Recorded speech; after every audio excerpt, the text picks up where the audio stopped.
Welcome back to my YouTube channel. So today's video is about how to solve the final year semester papers or the any end semester question paper that comes across you. So basically this is according to the PCI syllabus. It will differ from the university to university. Like for AKTU it could be a different one, for Gujarat University it could be a different one, for Rajasthan it could be a different one, according to Mumbai University it could be a different one. So according to the Mumbai University, I have prepared this presentation.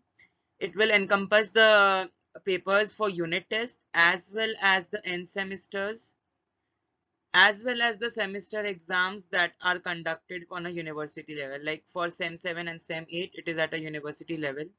For the end semester examination, usually the papers are corrected by the teachers themselves of the same college. And unit test, of course, those minor questions that are internal examinations and periodics. So we will begin now with the first one. So here you can see there are 5 questions, MCQs on this page and the other 5 on the other page. So firstly, there are these MCQs that are available.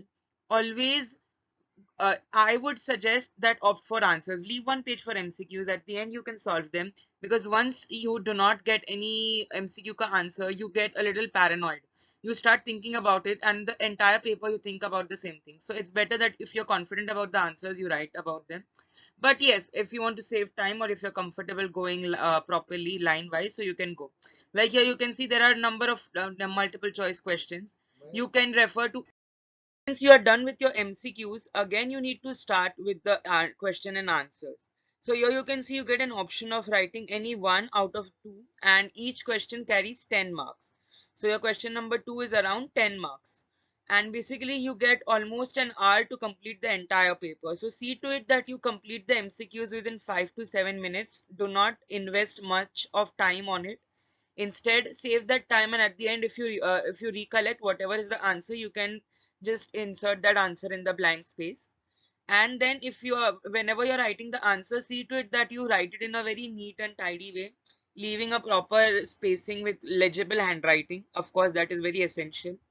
And highlight and emphasize on the main points. Either use black pen or underline them or circle them with a pencil, so that it focuses and it brings about more emphasis on that particular sentence, which can actually be life of your entire answer. So here you can see we have two options. One is either preclinical drug development, and one is on the pharmaceutical product of development, from the each stage from the discovery to the approval.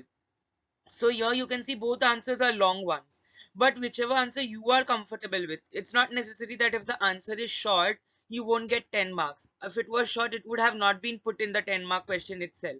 But they have inserted that answer because it is of vital importance. So even if the answer is a little short and you know it properly and you know the points, you can just highlight and bullet those points. Like in the preclinical drug development, it is also called as non-clinical drug development.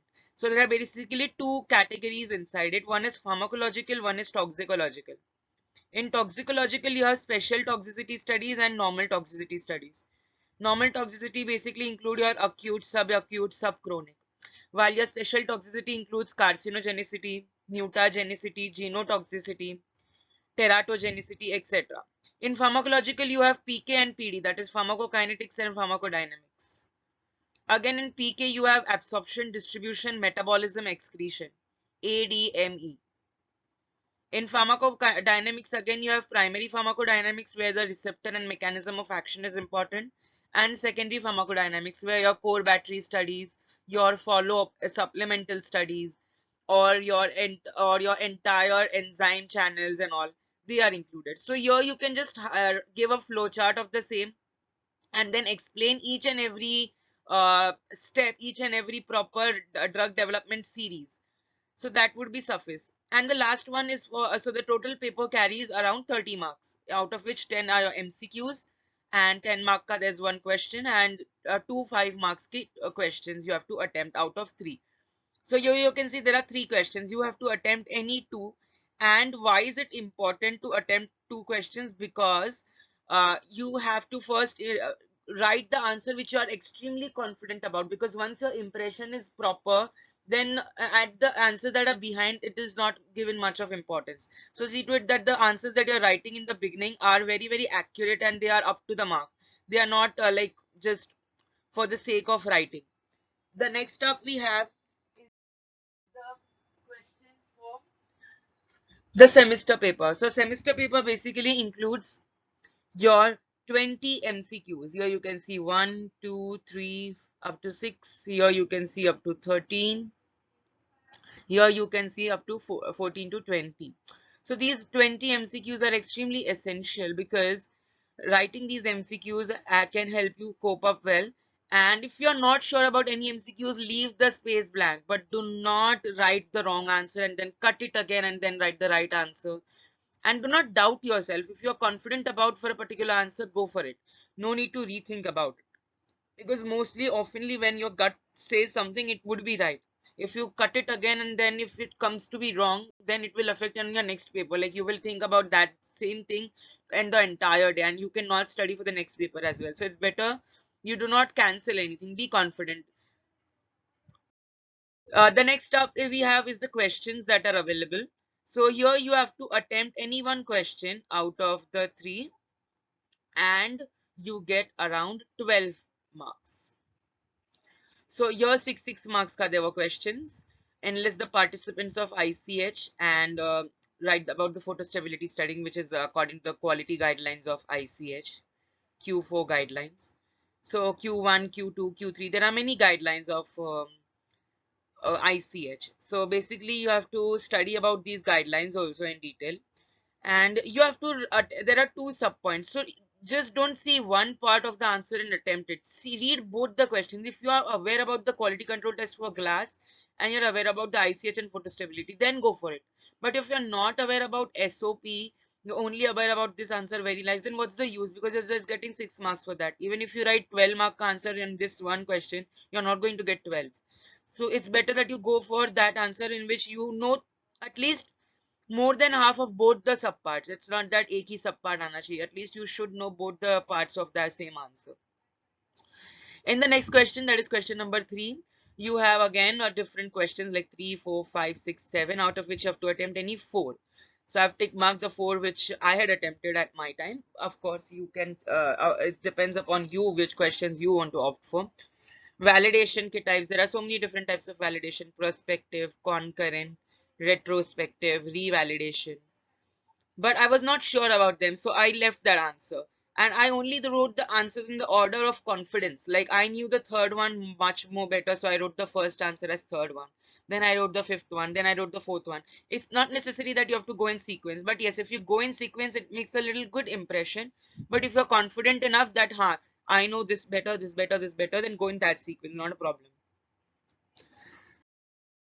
Next up we have is the questions that are related to the final semester, that is the university question papers. Here again you get 20 MCQs, as you can see. The 20th one is on the other page. So these 20 MCQs are very, very essential because they play a very, very vital role in your total CGPA. So see to it that you attend these MCQs very, very carefully. Next up we have is the questions that are actually available. So these are the questions that you need to work upon. You have to attempt any two, and each question carries 10 marks. So total you have 20 marks. So I wrote the questions INDA1 and the liquid oral dosage form because I was more confident about them. It depends upon you, whichever question you want to opt for, you can opt. Here you have to attempt any 7 questions. So go in the order in which you're confident about. Again, that is very important. Do not write the answer that you are not so sure about at the beginning, because it will make a bad impression. So you have CTD, IND approval, then you have Six Sigma, QMS, quality management system, QBD, quality by design, bioequivalence studies, transfer plan and all. So attempt the questions that you are sure about. Do not attempt those questions first that you are not sure about. So that's all for today's video. I hope you enjoyed it and you learned how to write answers or how to attempt, what are the strategies and plans when you get a question paper, and how are you gonna supposed to work upon it. So these are my different contact details. You can connect to me through any of these sources, and this is my Instagram page, Pharma Tips and Tricks. This is my YouTube channel, and this is my LinkedIn and SlideShare profile. You can download my PPTs from here. Payam Vora 1. So yeah, that's all for today's video. Thank you so much.